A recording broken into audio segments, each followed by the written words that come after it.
שלום לכם, לי קוראים אליעזר ליינס, אשתי חייקי נמצאת כאן לידי. אנחנו רוצים לשתף אתכם בפרויקט מיוחד. בטח כולכם זוכרים את רעידת האדמה שהתרחשה לפני כשנתיים בדרום ניו זילנד.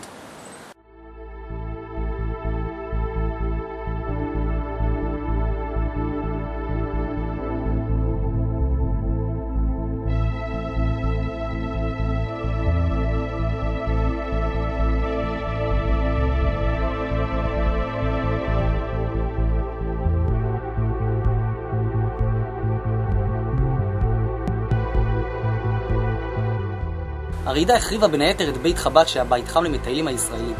הכל נהרס, הבית נחרב, כל הציוד הושחת. רק בנס לא היו בבית חב"ד קורבנות בנפש.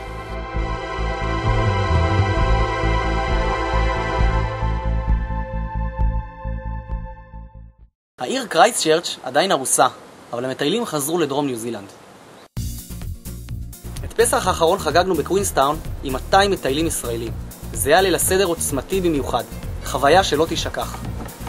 אנחנו רוצים עכשיו להקים בית חב"ד קבוע בקווינסטאון. בית חם ופתוח לכל מטייל, פינת אינטרנט כדי לקיים קשר עם הבית והחברים, קפה ועוגיות וגם ארוחות מלאות. בשבתות ובחגים נאכל ביחד באווירה שמחה, משפחתית ומרוממת.